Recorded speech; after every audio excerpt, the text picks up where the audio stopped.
parler de lui avec Nadagam Film et ses productions d'Abitibi 360. Projet qui est nominé au prix Numix pour la catégorie documentaire interactif et immersif. Si vous les avez vus ou si vous ne les avez pas vus, allez les voir. On nous présente un contenu qui est très identitaire, très lié au territoire. Là. On dirait qu'il est allé puiser même l'ADN de l'Abitibi-Témiscamingue en nous présentant des personnages plus grands que nature, très authentiques. Les personnes nous parlent dans le creux de l'oreille. On a l'impression de rentrer dans leur intimité. C'est très émouvant parce que par l'immersion, on entre dans des univers inaccessibles. Puis on laisse le temps se déposer. Moi, j'ai réécouté hier plusieurs d'entre eux, puis j'ai eu l'impression de plonger dans un tableau. Donc, ça me faisait beaucoup penser à l'art visuel à quelque part. J'avais l'impression d'être entourée de poésie. Donc, on a invité Serge pour qu'il nous parle justement de son parcours d'abord, mais aussi comment on peut utiliser les outils numériques pour réinventer l'expérience culturelle. Puis je pense que c'est sûrement ça qui vous intéresse, puis c'est pourquoi vous êtes ici. Alors, Serge, est-ce que tu es prêt à débuter cette conférence, cette présentation? Ben oui, ben oui. Merci beaucoup. Merci d'être là. Ouais, merci pour l'invitation. Je suis vraiment content. Je trouve ça le fun. C'est des projets qu'on fait pendant des longs mois, puis souvent dans l'ombre. Fait que d'avoir la chance d'en discuter avec des gens intéressés, moi, je trouve ça vraiment, vraiment le fun. Puis cette idée-là de collaborer avec des gens puis de créer une communauté d'intérêt, moi, je trouve ça génial, vraiment. Fait que merci pour l'invitation. Fait que, pour commencer brièvement, c'est ça, j'ai un background en biologie, puis je ne m'attarderai pas trop sur mon background, mais juste pour dire qu'il y a certains points clés de ce que j'ai fait avant qui me servent encore aujourd'hui. Donc, en biologie, il y a un aspect qui est très important pour moi, c'est le travail terrain. Donc, quand on fait des études environnementales ou autres, on va sur le terrain, on collecte des données, on est sur le territoire. Puis ça, ça me suit encore aujourd'hui. Donc, quand j'ai terminé mes études, j'ai travaillé avec les communautés autochtones, puis ça aussi, c'est un point important d'aller à la rencontre de l'autre, à la rencontre d'autres cultures. Puis le premier projet sur lequel j'ai travaillé en 2004 s'appelait le projet Deux-Rives, en collaboration avec Winaway, puis Témiscamingue First Nation. On avait créé un CD-ROM interactif. Donc, je n'étais pas du tout en cinéma à l'époque, mais on avait tourné des images, on avait trouvé une façon de vulgariser nos résultats de façon interactive. Puis j'ai comme oublié ça pendant des années, mais finalement, tout est dans tout, finalement. Donc, puis un autre point marquant de mon expérience en biologie dans les communautés autochtones, c'est que quand j'ai travaillé à Kitisakik, au même moment, il y avait c'est les premières années de la Wapikoni mobile. Donc, moi, je faisais mes études là, mais je croisais les cinéastes accompagnateurs. Dans ce temps-là, c'était Anaïs Barbeau-Lavalette puis Émile Procloutier. Donc, c'est quand même des gens qui ont bien viré. Puis ça me fascinait ce qu'ils faisaient. Puis quand je partageais mon expérience terrain, on partait en canot. Dans mon travail, on partait en canot sur le territoire pour documenter le territoire Anishinaabe. Je revenais en ville, puis je partageais mon expérience positive avec les Autochtones. Puis je trouvais pas de résonance. Les gens étaient très...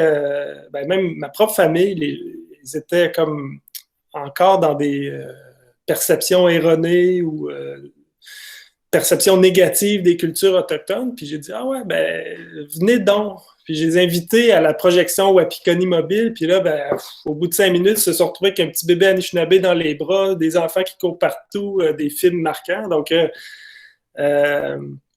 l'idée de faire vivre une expérience à des gens, c'était déjà une partie de ma démarche. Comment on peut comprendre des gens, c'est en allant sur place, en allant à leur rencontre, en étant à leur écoute. Donc, c'est ça. Après, influencé par mon intérêt pour le cinéma, pour la création artistique, c'est là que je suis retourné aux études en cinéma à l'École des médias à l'UQAM. Puis mon projet de fin d'études était comme alimenté, nourri par toutes mes expériences avec les Anishinaabe, puis ça donnait un court-métrage qui porte sur le territoire, qui s'appelait Kitakinan. Puis je dirais que la façon dont les Anishinaabe parlent du territoire, maintenant, c'est comme ça que moi aussi, je perçois le territoire. Ça veut dire, il y avait la distinction entre Kitakinan et Nitakinan. Nitakinan, c'est un territoire qu'on possède. C'est un peu notre façon, nous, des Allochtones, de percevoir le territoire. On le possède, on habite dessus, il nous appartient. Tandis que Kitakinan, c'était un territoire dont on fait partie. Puis ça aussi, vous allez voir, ça revient. Cette vision-là du territoire, ben, je l'ai vraiment adoptée, puis ça revient dans la démarche Abitibi 360, 10 ans plus tard. Donc, voilà, en 2010, je suis revenu en région avec l'idée de faire du cinéma ici. Il n'y avait rien, il n'y avait pas de caméra, il n'y avait pas moyen de faire du cinéma. Donc, j'ai profité un peu de la vibe du 75e anniversaire de Val-d'Or. On a fondé le Festival de cinéma des gens d'ici avec vraiment l'idée de collaborer avec les autres créateurs de la région, puis de s'associer, puis de diffuser, puis de produire du contenu original parce que on en entend peu. Les médias nationaux parlent très peu des régions, ou quand ils en parlent, c'est pas toujours pour les bonnes raisons. Donc, on croyait que c'est important, puis il y a un réel désir des gens de se voir à l'écran, puis d'entendre parler des thématiques qui leur sont chères. Donc, on a démarré le Festival de cinéma des gens d'ici, puis 08 Cinéma indépendant, dans une démarche complètement bénévole.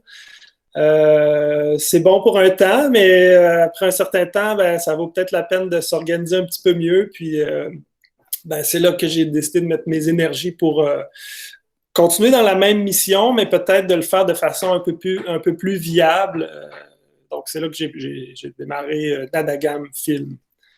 Puis Nadagam, si vous demandez ce que ça veut dire, c'est mon surnom en Anishinaabe. Là. C'est « Hey Nadagam, viens ici, t'es là! Qu'est-ce que tu fais là? Pourquoi tu cours de même, là? » Ça veut dire au bord de l'eau, Nadagam, tout simplement. Donc, c'est mon surnom. Si on passe au projet Abitibi 360 directement, là, j'ai fait toutes sortes d'autres projets, mais c'est celui qui nous intéresse aujourd'hui. Tout ça est né, je dirais, en 2016, alors qu'il y avait un buzz autour de la réalité virtuelle, de la création 360. Félix et Paul venaient de créer leurs premières œuvres. Il y avait comme toutes les promesses abracadabrantes autour de la VR là, qui allait changer le monde, qui allait connaître ses heures de gloire. On avait présenté une expérience déjà de Félix et Paul au Festival de cinéma des gens d'ici, puis il y a eu un appel de projet de culture pour tous. Puis j'avais déposé un projet pour intéresser les gens à la culture grâce au numérique. Donc l'idée de base, c'était d'aller filmer 5-6 scènes typiquement de l'Abitibi pour créer une expérience 360 présentée en réalité virtuelle. Puis finalement, on a eu le projet, puis c'est devenu beaucoup plus complexe. On a décidé de faire des épisodes parce que tourner un plan par sujet, c'était pas assez. J'avais envie de raconter des petites histoires autour de ces lieux-là. À ce moment-là, en 2016, il y avait comme des buzzwords autour de la création 360 puis du médium de la réalité virtuelle. Dom, tu es en train de flasher, tu es en train de nous fournir une expérience numérique, Dom Lafontaine. OK. Ouais, c'est la deuxième fois que ça arrive, ça. Non, mais c'est intéressant, là.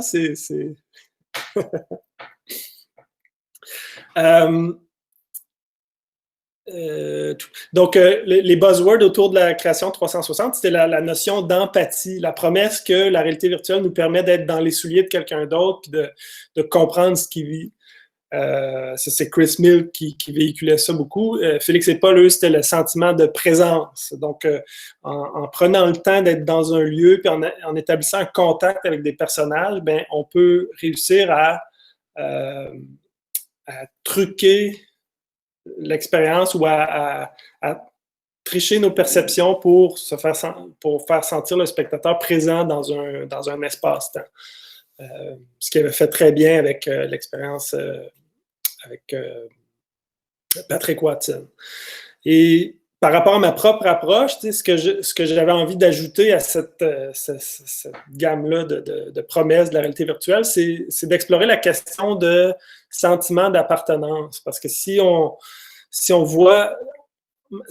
parle de la création 360 en termes de langage cinématographique, un plan 360, c'est un plan large à sa plus exagérée expression, là. Donc, c'est pas juste un plan large, une vue d'ensemble, c'est un plan qui permet de voir tout le tour. Donc, c'est du jamais vu au cinéma. Mais ça regroupe, selon moi, un peu toutes ces idées-là d'empathie, de présence. Donc, le lieu, d'avoir des lieux, des personnages qui vont véhiculer des histoires. Et donc, ça nous amène en 2018, suite à la visibilité que le projet Abitibi 360 a eu, j'ai été approché par Tourisme Val-d'Or pour créer un projet de voyage virtuel.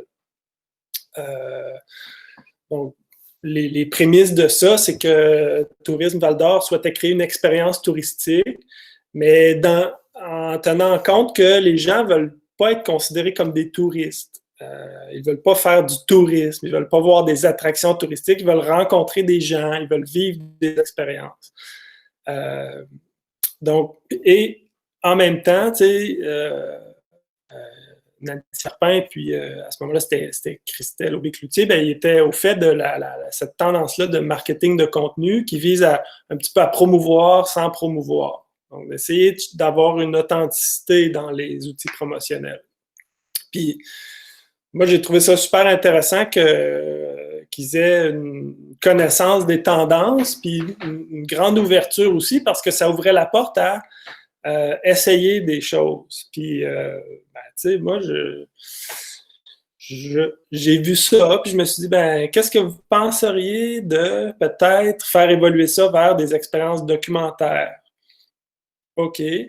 Puis, au même moment, ben, je travaillais beaucoup avec le regretté Jean Tourangeau, puis lui était un spécialiste pour faire des liens entre des sources de financement. Donc, pour bâtir un projet à partir de plusieurs morceaux. Et quand il a attiré mon attention sur le Fonds Bell, ben pour moi, c'est devenu évident que tabarouette, voyage virtuel puis Abitibi 360, c'est hyper compatible, puis ça peut très bien s'arrimer. Il a fallu que je vende un petit peu mon point parce que, en quelque sorte, il y avait un petit IP, là, une propriété intellectuelle, dans le sens qu'il y avait déjà eu une visibilité pour la marque Abitibi 360, mais pour un organisme de tourisme en Abitibi-Témiscamingue, ben, d'avoir quelque chose qui s'appelle juste Abitibi, ça pose problème. Donc, il a fallu un petit peu vendre l'idée que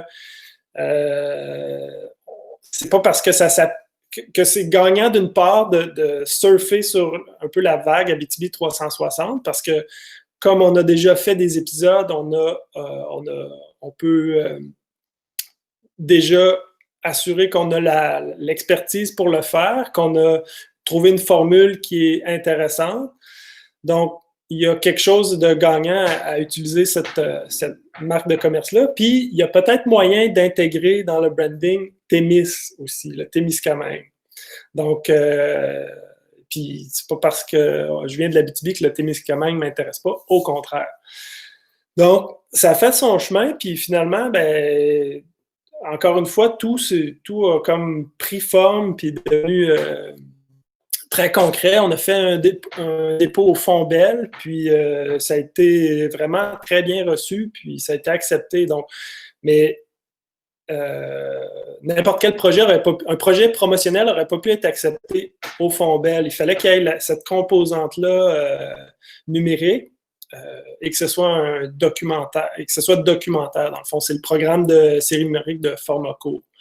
Puis, c'était intéressant parce que la réalité virtuelle, c'est difficile à... C'est moins grand public, il faut se déplacer, c'est une personne à la fois qui essaie les casques de réalité virtuelle, donc la possibilité de diffuser aussi sur le web, c'est super complémentaire au projet aussi, donc on augmente le rayonnement, puis des plateformes comme Facebook puis YouTube ont vraiment comme mis de l'avant la possibilité de diffuser du contenu 360, donc il y a des plateformes qui nativement supportent le 360. Donc, c'était comme de présenter le projet sous un nouveau jour qui était compatible avec notre démarche entamée et qui amenait le projet plus loin. Donc, si on résume, Abitibi 360, c'est une série d'expériences en réalité virtuelle cinématographique. C'est aussi une œuvre artistique documentaire qui apporte un point de vue sur le monde. C'est un objet de divertissement. On passe un bon moment, en tout cas, je l'espère, à le visionner. Mais de façon déguisée, c'est aussi un outil de promotion d'un territoire, puis c'est une incitation à faire du tourisme. Mais ça, on ne le dit pas, c'est comme caché, c'est à travers les territoires et les rencontres qu'on propose. Puis, c'est disponible sur le web pour un plus grand rayonnement. Donc, on était conscient qu'on s'éloignait peut-être un peu de la ligne éditoriale du tourisme en général, qui est de dire, c'est beau chez nous, c'est parfait, tout est beau, tout est bien. En cinéma, quand on a un récit, ça prend des embûches. Il faut qu'il y ait des choses qui se passent mal. Tout n'est pas lisse, tout n'est pas parfait, mais il y a une authenticité qui se dégage de ça dans la démarche cinématographique puis documentaire en particulier. Le mot d'ordre que Stéphanie m'avait donné par rapport à la présentation, c'était expérience, le mot-clé. Puis, dans le fond, c'est quoi une expérience? Une expérience, c'est quelque chose qui nous force à éprouver ou ressentir des sensations, à réfléchir, à interagir aussi. Dans le cas d'une expérience culturelle, pour moi, il y a comme une double signification. Souvent, on parle d'une expérience culturelle comme une expérience artistique, des fois muséale, des fois touristique, des fois technologique aussi, numérique. Mais d'un point de vue anthropologique, la culture, c'est quoi? C'est à la fois les valeurs, les croyances, puis les pratiques des humains sur un territoire. Et le territoire, c'est un milieu de vie, c'est l'environnement, c'est des repères, des conventions, des paysages aussi. Ou dit autrement, c'est les lieux physiques où s'exprime la culture. Donc, tout ça converge un petit peu à l'intérieur du projet Abitibi 360. Donc, on part dans toute l'approche qu'on a avec Nadagam Film, on part d'une idée, d'une intention, pas tellement d'un besoin du collaborateur, mais de vraiment, c'était l'intention de Tourisme Val-d'Or. Puis à ça, on apporte l'identité puis l'expérience de Nadagam Film. Puis ça, c'est le background en documentaire, l'idée d'avoir une empathie ou une sensibilité pour les humains, d'avoir une expérience terrain. On a dormi à moins 32, on est parti avec des skidoo, des sleighs, on est parti de Rouen avec des canots jusqu'à Montréal. C'était pas nécessairement simple, mais c'était vraiment le fun à faire.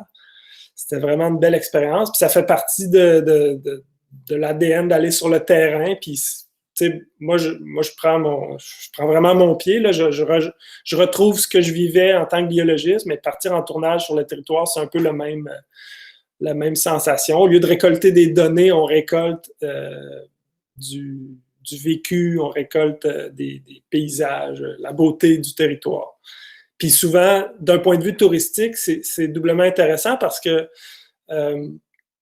c'est de montrer qu'en dehors des sentiers battus, il y a de la beauté, il y a y a des endroits qui sont pas... qui sont encore un petit peu vierges. Puis c'est intéressant d'explorer ça, puis de découvrir des lieux, puis des personnages aussi sur le territoire. Donc, c'est dans l'idée d'aller dans une région qu'on connaît ou qu'on connaît peu, il y a possibilité de faire des découvertes vraiment incroyables, puis qui ne sont pas nécessairement dans le guide touristique. Mais il faut se commettre, il faut aller sur le terrain, il faut aller à la rencontre des autres, puis il faut être ouvert. Je dirais aussi ce qu'on apporte, ce que Nadagam apporte au projet, d'une part, ça prend des collaborateurs qui sont ouverts parce Nadagam va avoir envie de repousser les limites puis de bonifier le projet puis d'apporter peut-être un petit plus. Donc, dans ce cas-ci, il fallait une ouverture au documentaire. Pas avoir eu ça, on n'aurait pas le projet qu'on a là. Puis l'ouverture au documentaire, là, ça nous permet aussi d'exprimer notre expertise en production, puis d'être à l'affût des autres moyens de financement pour bonifier le projet, puis de le faire grandir. Puis dans ce cas-ci, d'avoir un budget un peu plus grand, là, ça nous permet d'avoir une approche cinématographique, d'avoir une équipe de tournage, d'avoir une équipe de post-production, puis de vraiment en faire un travail collaboratif comme on le fait dans le cas de la création d'un film ou d'une œuvre cinématographique. Nadagam, on apporte aussi une expertise technique et artistique, dans le sens que on recherche une espèce d'adéquation entre la forme et le propos. Puis c'est là que les outils numériques, c'est pas nécessairement une fin en soi, ça va servir plus ça va venir servir le propos. Donc, on n'est pas nécessairement dans l'innovation technologique, mais on va être dans l'appropriation technologique pour la création d'un projet. Et l'équipe Nadagam, on travaille avec des pigistes d'ici et d'ailleurs, mais à travers ce projet-là, on a comme créé un petit noyau de gens d'ici, notamment parce qu'il y avait l'aspect découvrabilité. Le Fonds belge veut financer des projets, mais veut aussi que ces projets-là soient découverts. Donc, il y a toute une démarche derrière ça pour faire en sorte que notre projet soit vu et entendu et à long terme, au-delà de la phase de promotion. Donc, Caroline Trudel de CEP Création a vraiment piloté ce dossier-là. Puis, j'ai aussi perverti une ancienne journaliste pour faire de la recherche et du développement et de la rédaction de contenu, là, Émilie Rivard-Boudreau. Donc, c'est elle qui a aidé à trouver plusieurs des personnages plus grands que nature.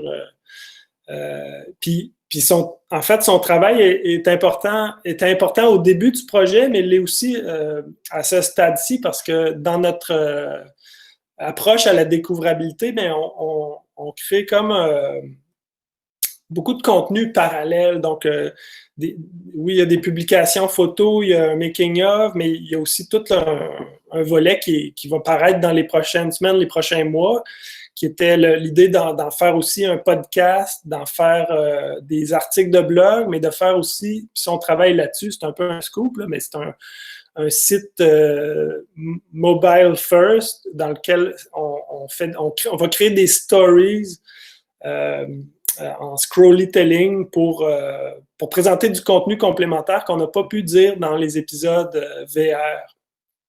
Les épisodes 360, vraiment, on s'attarde au sentiment d'appartenance des personnages, on entre dans leur univers.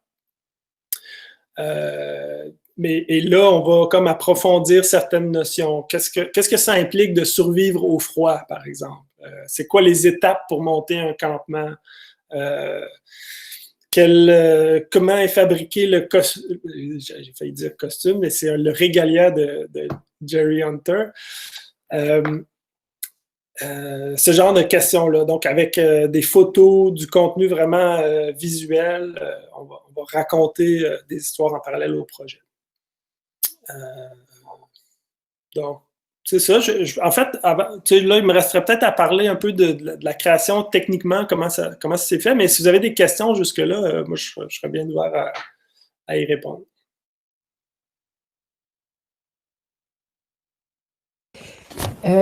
Bonjour, ben moi je vais poser une question justement. Je ne sais pas si vous m'entendez bien, Rosalie Chartier-Lacombe. Moi, c'est sûr que je sors un peu de ta présentation, mais je ne sais pas si on a déjà testé, par exemple, la diffusion.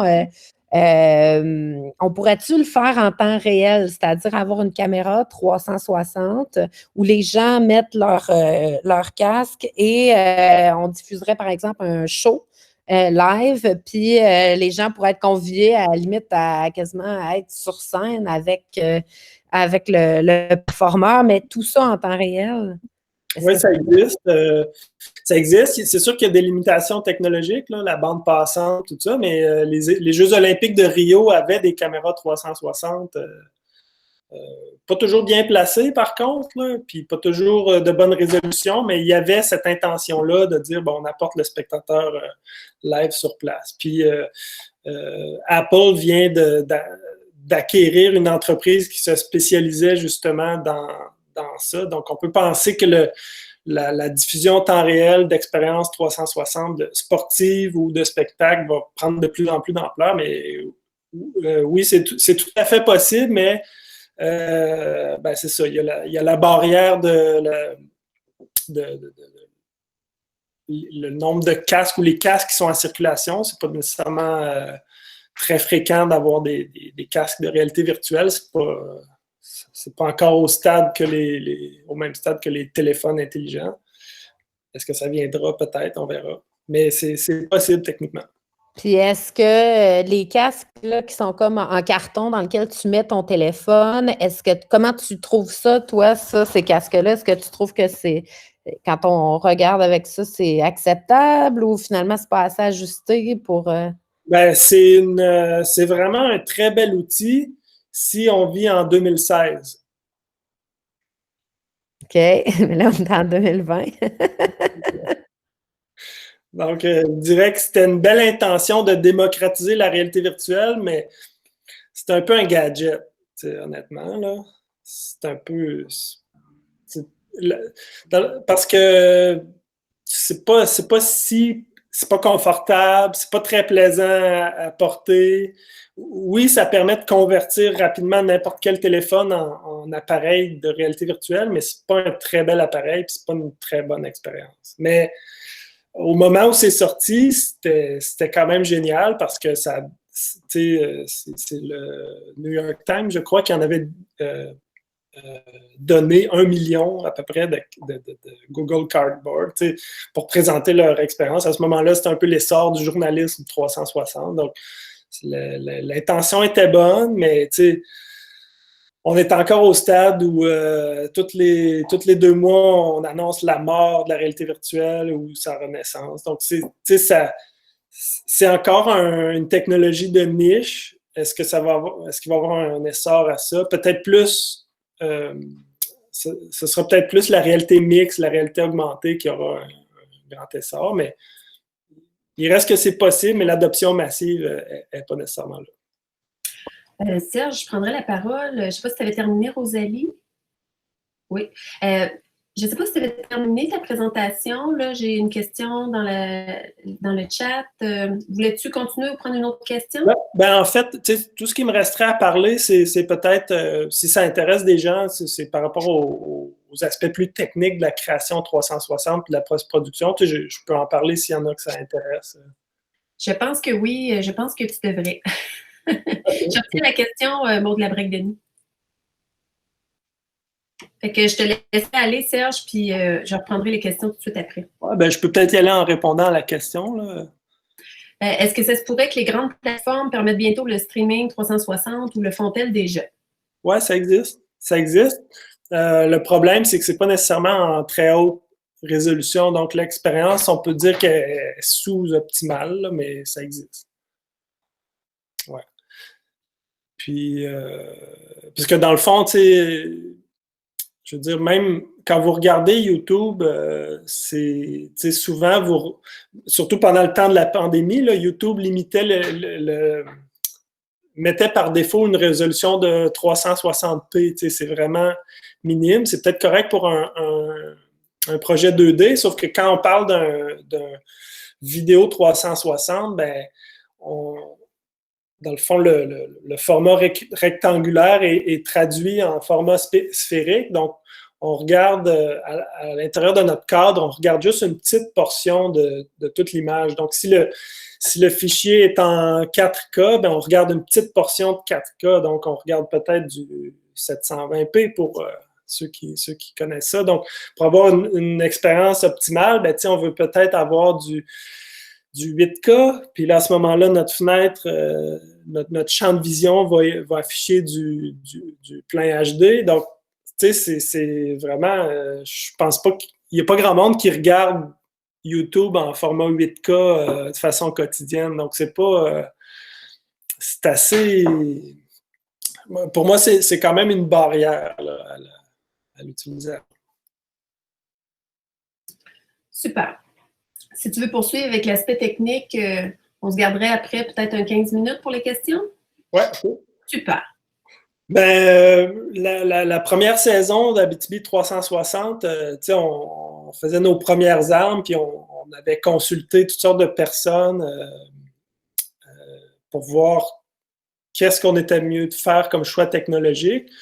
C'était bizarre parce qu'il y a plusieurs outils qui n'existaient pas à ce moment-là, qui étaient en train d'émerger. Donc, on nous avait recommandé de tourner en 360 monoscopique.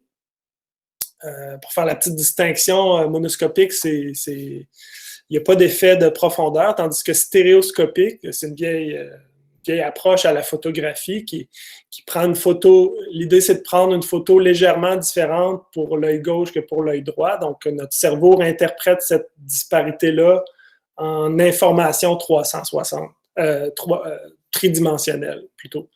Souvent, les gens confondent 360 et 3D. Ils disent « Ah, c'est une vidéo 3D », mais probablement, c'est une vidéo 360. Parfois, c'est stéréoscopique. Puis c'est un peu un pensez-y bien créé en stéréoscopie parce que ben, c'est 2 fois plus d'images à traiter parce que, tu sais, en 360, il y a toute la notion du stitching. On tourne avec un certain nombre de caméras afin de capter l'ensemble de l'environnement. À l'époque, on a tourné à 7 caméras. Nos premiers tournages, c'était à 7 caméras. La plupart de nos tournages ensuite étaient à 6 caméras. Puis là, ben, on était à 8 caméras qui permettent de créer 2 panoramas différents pour chaque œil. Mais il faut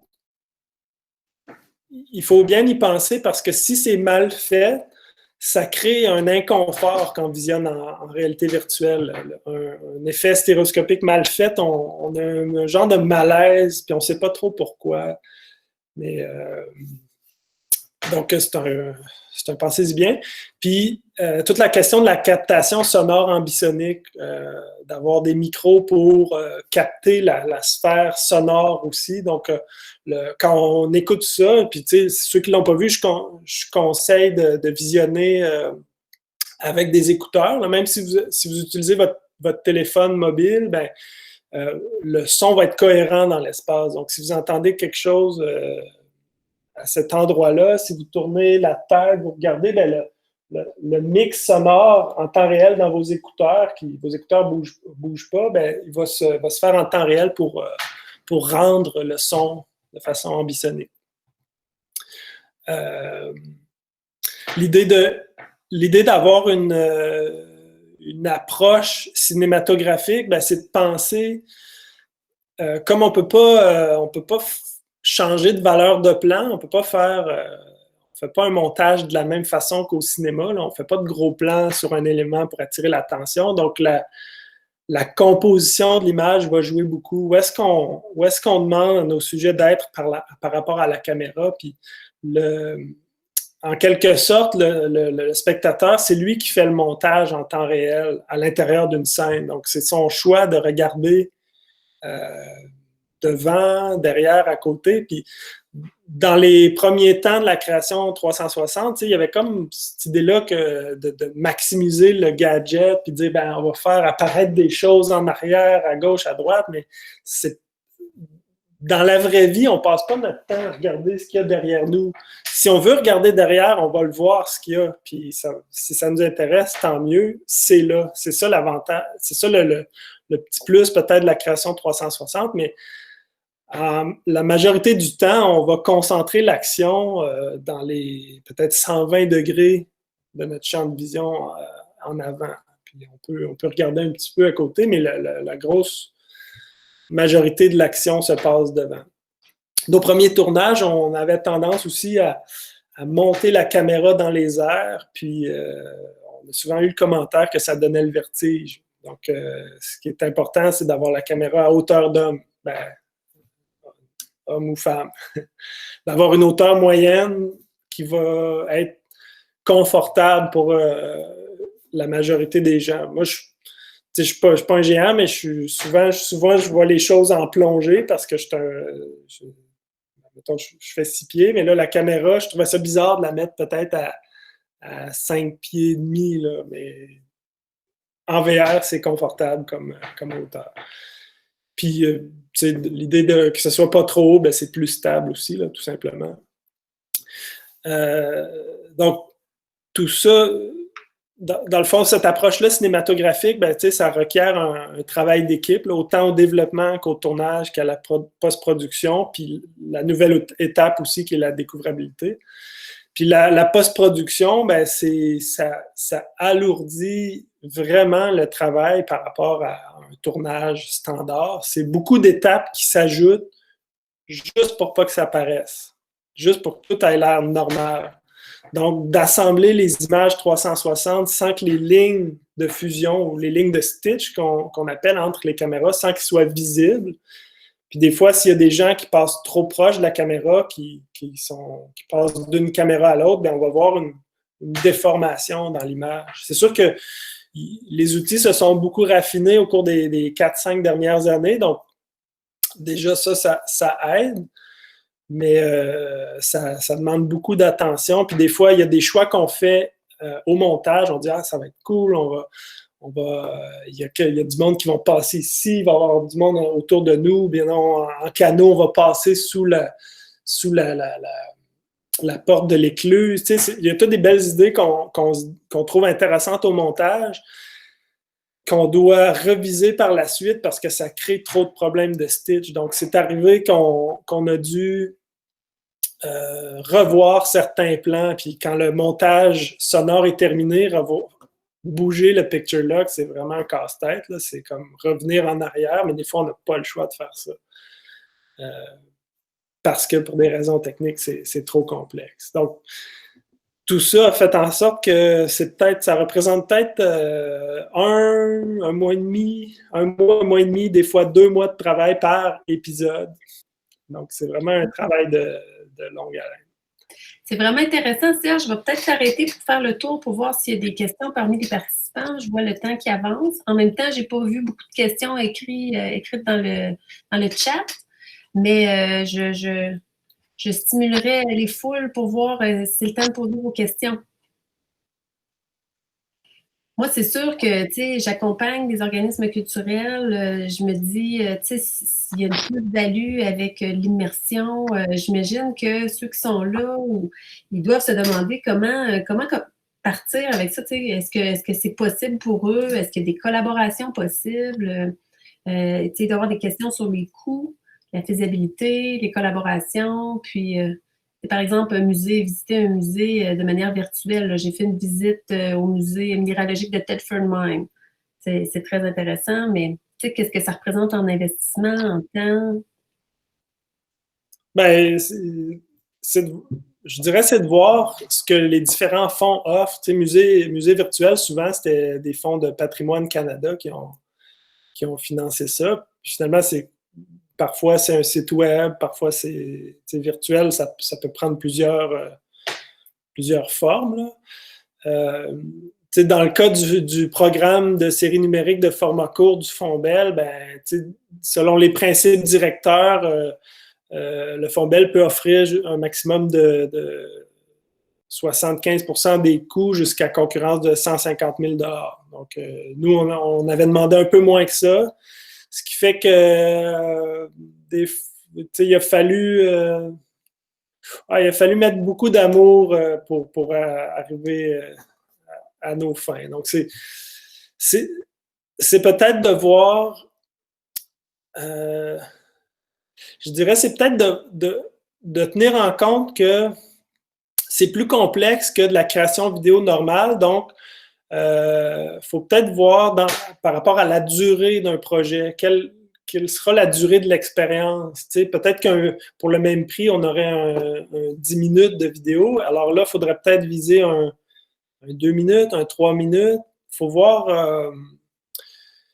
je dirais qu'il faut comprendre le médium, c'est quoi les possibilités du médium 360. Puis là, j'entre même pas dans tout ce qui est fait par ordinateur, là, capture volumétrique, c'est tout. Ça, c'est mes prochains projets qui seront comme ça. Mais c'est ça, c'est peut-être de voir dans les fonds qu'est-ce qui est possible. Puis souvent, il y a une ouverture à ces nouvelles approches-là. Donc, il y a peut-être moyen de dire, un projet classiquement serait ça. Là, si on intègre des outils numériques, voici comment on pourrait transformer le projet. Puis ça reste cohérent.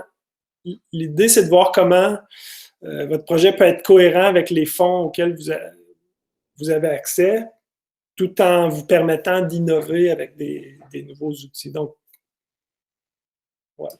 Je pense que l'idée, c'est de rendre du contenu culturel disponible. On a vécu la pandémie, là, puis on voudrait trouver d'autres moyens innovants. Notamment au ministère de la Culture, je me permets de le dire, mais il y a le nouvel appel de projet de soutien au rayonnement numérique là, qui va dans ce sens-là, mais qui est offert uniquement aux organismes soutenant au fonctionnement. Sauf qu'il y a des collaborations et des partenariats possibles. Le fait que tu sois en région, Serge, ça t'a posé des problèmes parce que c'est vraiment intéressant d'avoir quelqu'un qui développe une expertise, qui s'ancre dans le territoire, qui forme une relève. Mais tu es un précurseur quand même là-dedans. Là. As-tu trouvé ça difficile ou peut-être que des fois ça t'a avantagé? Est-ce que tu as un souci que tu n'aurais pas à Montréal? Je pense qu'il y a un accueil favorable. Je fais partie d'un petit regroupement de producteurs des régions. Là. Il y a des gens de Québec, du bas du fleuve, Saguenay qui sont là-dedans. Puis, le constat qu'on fait, c'est que le Conseil des arts du Canada, la SODEC, la majorité des fonds sont octroyés à Montréal. Donc, c'est sûr que ça vient nous chercher, puis on commence certaines démarches de sensibilisation envers les régions. Des fois, c'est des trucs vraiment pratico-pratiques comme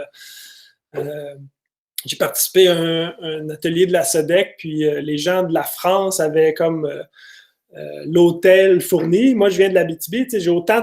Mon temps de transport est aussi long qu'un Français qui arrive en avion. Moi, c'est en auto, mais j'arrive là, je ne suis pas logé, je ne suis pas nourri. Là. Donc, il y a comme une sensibilisation à faire aux régions, mais il y a quand même une ouverture de la part des fonds, je dirais, envers du contenu qui est pas montréalais. Puis souvent, c'est écrit dans les principes directeurs de ces organismes-là, mais en pratique, est-ce que c'est parce qu'il y a peu de demandes, parce que les gens en région sont peut-être moins organisés, peut-être que c'est... Je ne sais pas pourquoi, mais il y a moins de... Il y a moins de succès pour les producteurs en région. Mais en ce qui me concerne, c'est sûr que c'est un défi de produire en région parce qu'il n'y a pas ici un bassin de main-d'œuvre spécialisée, facilement accessible et ou disponible. Donc, des fois, il y a des gens qualifiés, mais qui ont des jobs à temps plein, pas nécessairement dans leur domaine. Souvent, ça va être dans l'industrie. Donc, je dois faire appel à des pigistes à Montréal. Donc, il y a le défi de créer un réseau de pigistes délocalisés. Donc, c'est sûr que je vais souvent à la pêche en région pour trouver des collaborations, mais c'est ça. C'est un défi de trouver des gens disponibles et qui ont envie de repousser leurs limites et de pousser plus loin pour, je dirais, atteindre les standards de ce qui se fait comme production à Montréal. Mais chaque projet, je réessaie, puis il y a des exemples de succès. Donc, dans le cas de ce projet-ci, ben, la petite chimie qu'on a créée à Val-d'Or, ben, moi, c'est sûr que je veux continuer ça là, avec Émilie et Caroline, de voir comment on peut créer des nouveaux projets. Super, j'ai des questions. Il y a Larissa, je ne sais pas si tu voudrais ouvrir ta caméra et poser la question toi-même. Ou oui, ton micro. Là, il y a mon micro aussi. Voilà. Merci beaucoup. Là, je ne vois pas, donc je ne vois pas quelle tête vous voyez de moi. Mais bon, je prends les risques. Donc voilà, bonjour et merci pour cette présentation. En fait, ma question, on parle souvent de ce caractère des niches là, de la réalité virtuelle et je travaille pour XN Québec, donc c'est ça les discours qu'on atteint. D'ailleurs, salut Stéphanie, ça va bien? On parle beaucoup donc de cet aspect qui c'est vraiment pas populaire, le projet en réalité virtuelle. D'ailleurs, je parlais aussi avec mon ami, mon collègue Philippe Bédard. On parlait aussi des difficultés du fait que les casques sont pas en ayant un type de casque, on n'a pas accès à tous les contenus et on a besoin d'un ordinateur qui soit performant et tout.